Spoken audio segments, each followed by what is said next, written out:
Halo sahabat, jangan lupa di like dan juga di subscribe serta tekan lonceng agar kalian tidak ketinggalan video-video dan informasi menarik lainnya. Terima kasih. Pembacaan dari kitab Yesaya. Kata Nabi, Roh Tuhan ada padaku, sebab Ia telah mengurapi aku. Ia telah mengutus aku untuk menyampaikan kabar baik kepada orang-orang sengsara dan merawat orang-orang yang remuk hati. Aku diutus untuk memberitakan pembebasan kepada orang-orang tawanan dan kepada orang-orang terkurung kelepasan dari penjara. Tuhan Allah berkenan kepadaku untuk memberitakan tahun rahmat Tuhan dan hari pembalasan Allah kita. Aku bersukaria di dalam Tuhan, jiwaku bersorak-sorai di dalam Allahku. Sebab Ia mengenakan pakaian keselamatan kepadaku dan menyelubungi aku dengan jubah kebenaran, seperti pengantin pria mengenakan hiasan kepala, dan seperti pengantin wanita memakai perhiasannya. Sebab seperti bumi memancarkan tumbuh-tumbuhan, dan seperti kebun menumbuhkan benih yang ditaburkan, demikianlah Tuhan akan menumbuhkan kebenaran dan puji-pujian di depan semua bangsa. Demikianlah sabda Tuhan.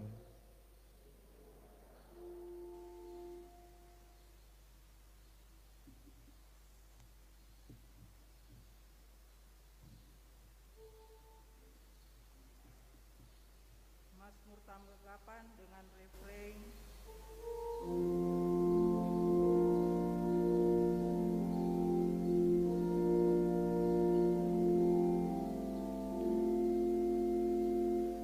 jiwaku bersorak-sorai di dalam Allahku.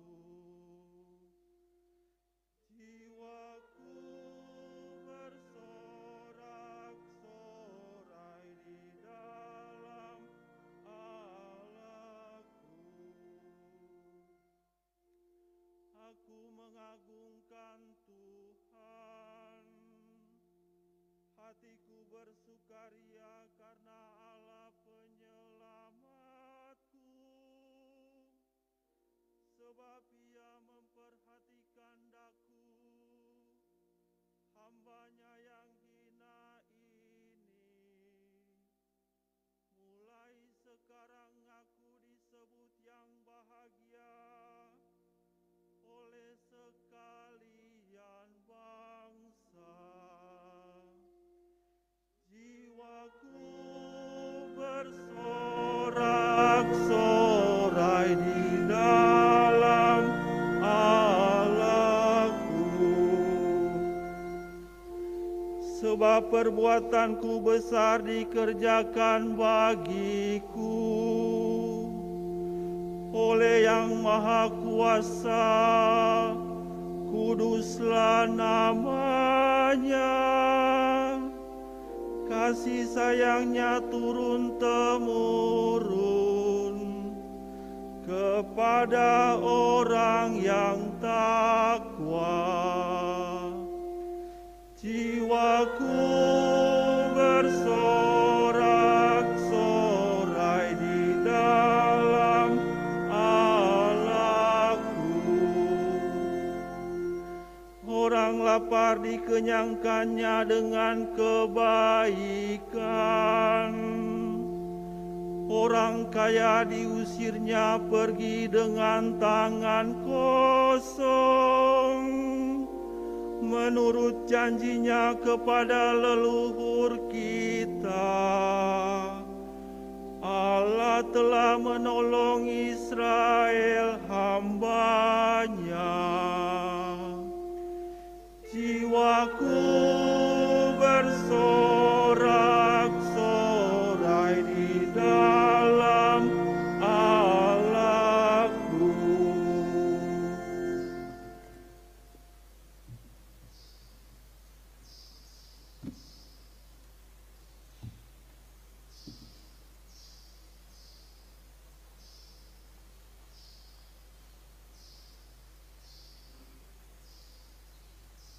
Pembacaan dari surat pertama Rasul Paulus kepada jemaat di Tesalonika. Saudara-saudara, bersukacitalah senantiasa, tetaplah berdoa dan mengucap syukurlah dalam segala hal, sebab itulah yang dikehendaki Allah bagi kamu di dalam Kristus Yesus. Jangan padamkan roh, dan janganlah anggap rendah nubuat-nubuat. Ujilah segala sesuatu dan peganglah yang baik. Jauhkanlah dirimu dari segala jenis kejahatan. Semoga Allah damai sejahtera menguduskan kamu seluruhnya, dan semoga roh, jiwa, dan tubuhmu terpelihara sempurna dengan tak bercacat pada kedatangan Yesus Kristus Tuhan kita. Ia yang memanggil kamu adalah setia, maka Ia pun akan menggenapinya. Demikianlah sabda Tuhan.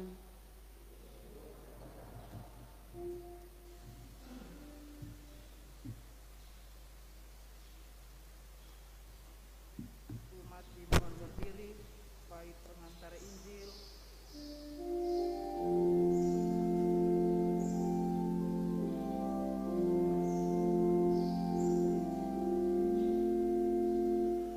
Haleluya, haleluya, haleluya.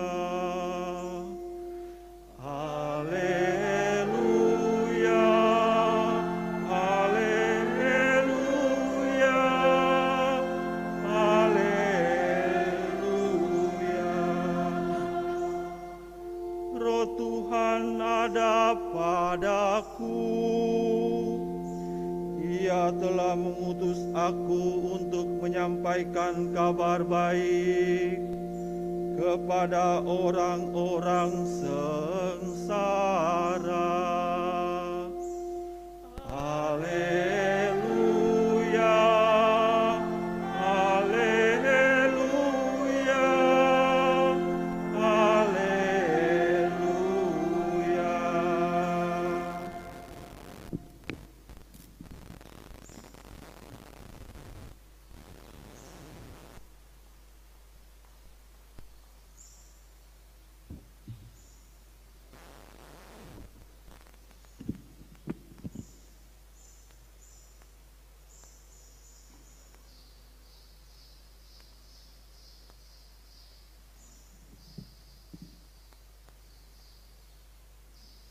Tuhan sertamu dan sertamu juga. Inilah Injil Tuhan Yesus Kristus menurut Yohanes. Dimuliakanlah Tuhan. Datanglah seorang yang diutus Allah, namanya Yohanes. Ia datang sebagai saksi untuk bersaksi tentang cahaya itu. Sebab melalui dia semua orang menjadi percaya. Yohanes sendiri bukan cahaya itu, tetapi dia harus bersaksi tentang cahaya itu. Inilah kesaksian Yohanes. Ketika orang Yahudi dan dari Yerusalem mengutus kepadanya beberapa imam dari orang-orang Lewi untuk menanyai dia, "Siapakah engkau?" Yohanes mengaku dan tidak berdusta, katanya, "Aku bukan Mesias." Lalu mereka bertanya kepadanya, "Kalau begitu siapa? Apakah engkau Elia?" Yohanes menjawab, "Bukan." "Engkaukah nabi yang akan datang?" Ia pun menjawab, "Bukan." Karena itu kata mereka kepadanya, "Siapakah engkau?" Sebab kami harus memberi jawaban kepada mereka yang mengutus kami. "Apakah katamu tentang dirimu sendiri?" Jawab Yohanes, "Akulah suara orang yang berseru-seru di padang gurun, luruskanlah jalan Tuhan, seperti yang telah dikatakan Nabi Yesaya." Di antara orang-orang yang diutus itu ada beberapa orang Farisi. Mereka bertanya kepada Yohanes, "Kalau demikian, mengapa engkau membaptis? Jikalau engkau bukan Mesias, bukan Elia, dan bukan Nabi yang akan datang." Yohanes menjawab mereka, "Aku membaptis dengan air, tetapi di tengah-tengah kamu berdiri Dia yang tidak kamu kenal, yaitu Dia yang datang kemudian daripada aku. Membuka tali kasutnya pun aku tidak layak." Hal itu terjadi di Betania yang di seberang sungai Yordan, tempat Yohanes membaptis. Demikianlah Injil Tuhan. Terpujilah Kristus.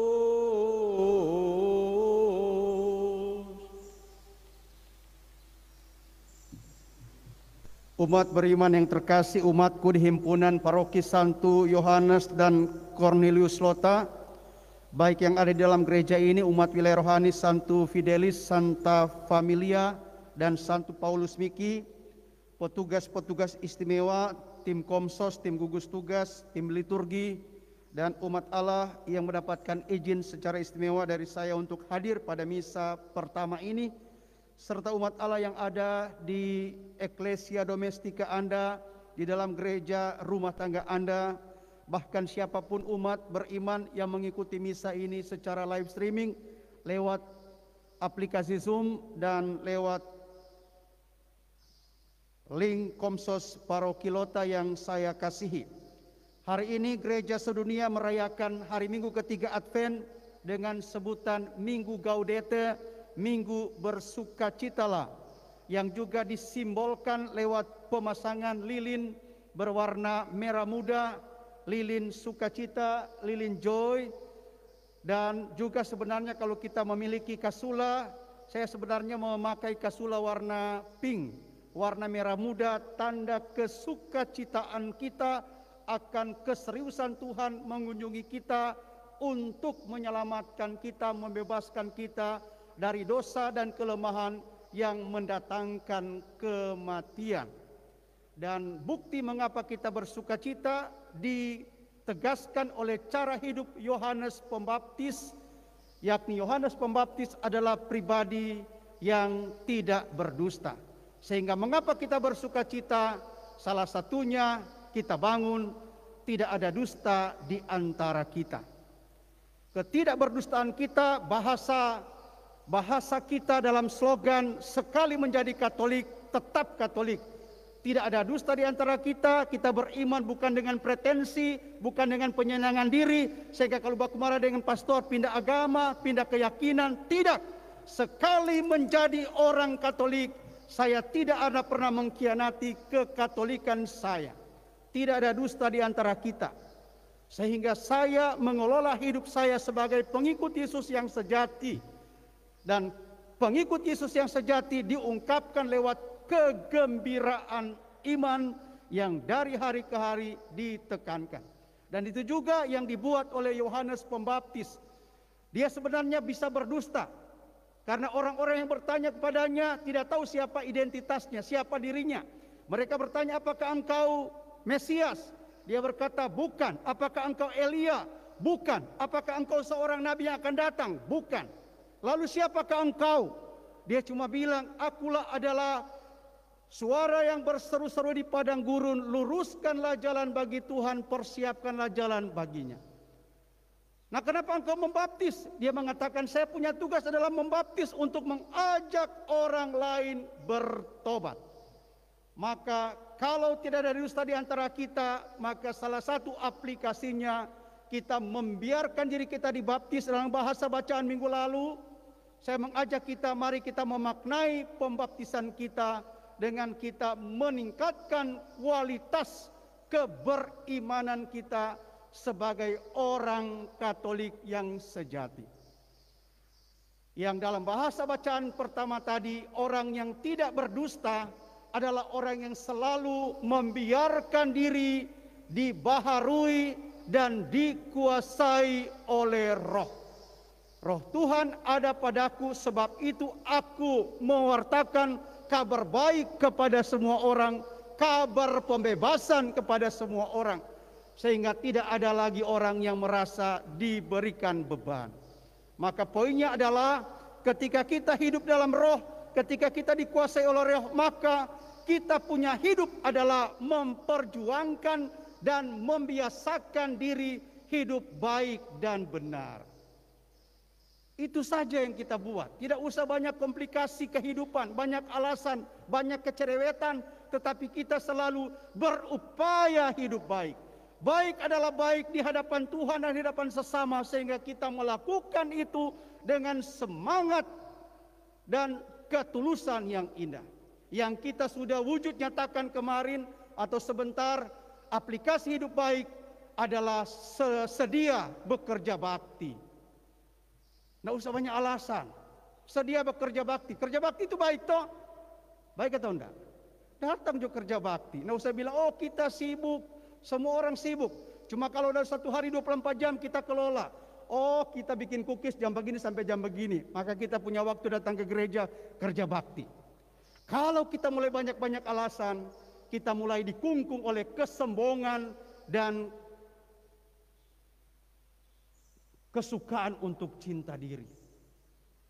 Maka kalau kita selalu bilang, oh ini bagus, maka selalu saya bilang ketika ketua wilayah rohani undang kepada yang terkasih seluruh umatku yang ada di wilayah rohani Santo Paulus Miki, orang punya tugas bekerja bakti di seputaran belakang WC, di samping kebun vanili. Datang Jo, bawa skop, bawa pacol. Datanglah sini cuma bagi, aduh kita tidak ada skop, tidak ada pacol. Kalau ada skop, tidak ada pacol, cabur rumput Jo, tidak usah banyak cerita. Itu orang yang rendah hati, yang selalu membiasakan diri dihidupi dan dikuasai oleh roh. Maka dia selalu berpikir baik, berpikir positif. Apa yang mampu saya buat untuk meringankan beban orang lain, apa yang mampu saya buat untuk selalu mendatangkan kebaikan pada orang lain. Dan itu yang diupayakan dibuat. Bukan cuma lihat, oh dia besai, oh ini besai, oh ini besai. Padahal dia hendak berkaca, dia juga besai. Itu bahasa bacaan pertama. Roh Tuhan ada padaku, sebab itu aku diberikan kuasa, kekuatan untuk mewartakan kabar baik. Mewartakan kabar baik dalam bahasa zaman sekarang. Apa yang mampu saya buat untuk kebaikan, saya buat itu dengan segenap hati dan segenap ketulusan. Yang dalam bahasa bacaan kedua tadi, hendaklah hidupmu senantiasa diresapi oleh ketekunan berdoa dengan mengucap syukur dalam segala hal. Dan karena mengucap syukur dalam segala hal, selalu terbiasa menjauhi keburukan dan melakukan praktek dan praksis kebaikan. Tidak usah jauh-jauh, buatlah itu di rumahmu masing-masing. Yang bahasa orang saat ini, mari kita bangun eklesia domestika kita yang semakin bercahaya di tengah suasana yang memprihatinkan, di tengah suasana pandemi COVID-19. Hendaknya kita selalu dan tetap tekun membangun eklesia domestika kita. Sehingga kalau saya sebagai pastor paroki bertanya, ada masuk gereja? Anda punya anak kan jawab apa? Kalau dia bilang nyanda, kalau nyanda itu tugas dari orang tua. Kasih ingat, tetap ada masuk gereja, biarpun cuma ikut secara live streaming. Dia harus katakan ada, orang ada iko, misalnya pastor di aplikasi Zoom pada jam 8. Seperti itu jawaban dari orang yang selalu suka membangun eklesia domestika di tengah keprihatinan pandemi COVID-19. Atau anak-anak kita yang terkasih yang sedang mempersiapkan diri secara serius untuk sambut baru tanggal 25. Apa yang hendak kita tumbuh kembangkan dalam hidup mereka? Kita dampingi mereka dalam ketekunan untuk berdoa. Yang dalam bahasa kami sebagai pembina, kami selalu tugaskan bahwa sebelum tidur, silakan berdoa 1 kali Bapa Kami, 3 kali Salam Maria, supaya Tuhan menjaga anak-anak terkasih kita, menjaga orang tuanya, agar dalam lindungan dan berkat Tuhan mereka tetap disehat kuatkan untuk tumbuh dan berkembang dalam iman, agar boleh menyambut Yesus dengan sukacita. Sambil kita berupaya bersama mereka supaya berkat-berkat duniawi boleh tersalur dan tercurah atas kita. Supaya kalau mampu beli baju baru, oke. Tapi kalau tidak mampu, tidak usah berpesta sambil berutang. Amin. Tidak usah. Tidak usah berpesta sambil berhutang. Hampir tatigo kita dah bilang itu. Biasa-biasa jo. Karena gereja tidak menuntut pesta pora. Gereja menuntut pesta iman.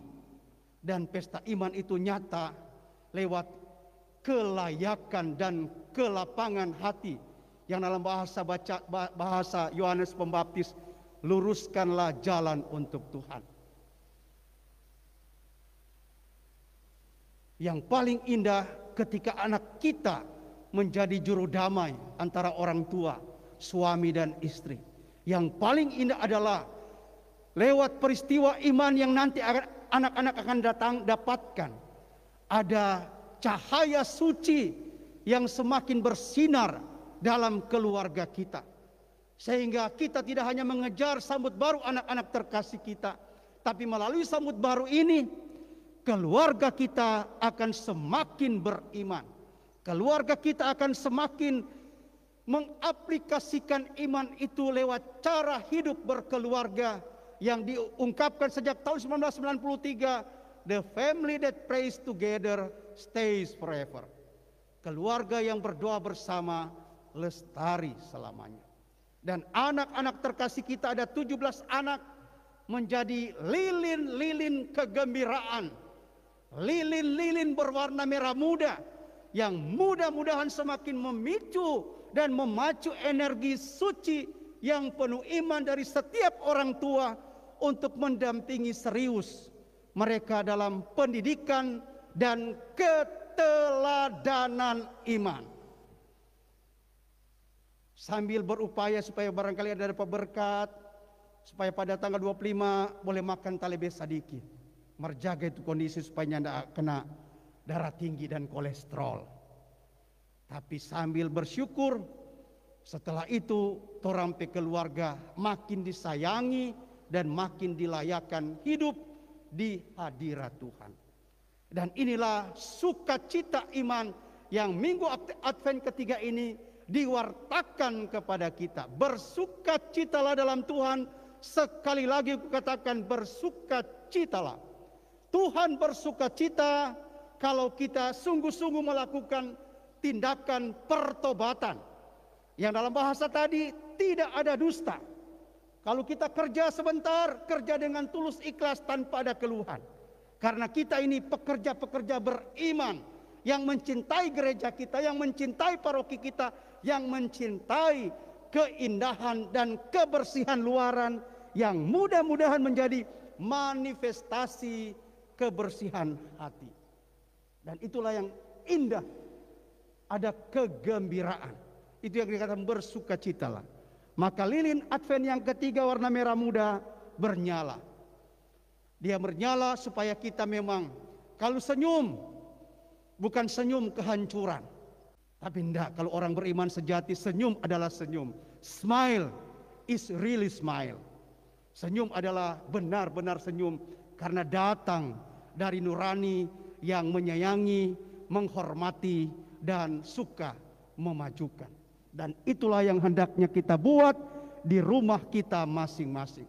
Sehingga adik-adik yang terkasih, Anda punya tugas bersiap serius, bersambayang for mama dan papa. Supaya tidak jadi beban. Kalau mama dan papa boleh beli baju baru silahkan, tapi kalau tidak biasa-biasa jo. Daripada mama dan papa pergi beli baju baru kemudian berutang. No.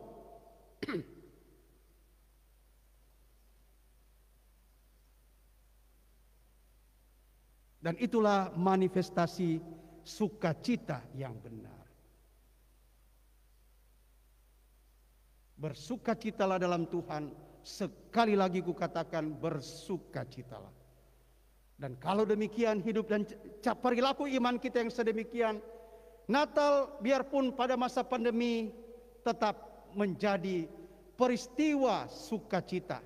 peristiwa membahagiakan karena di antara kita ada kejujuran, ada ketulusan yang selalu kita buat untuk mendatangkan berkat, sukacita dan kebaikan yang kita sama-sama alami dan tumbuh kembangkan. Dan semoga kekuatan Allah melalui kehadiran Yesus Putranya pada masa-masa ini semakin memperkuat dan membuat kita menjadi orang-orang beriman yang tekun. Amin.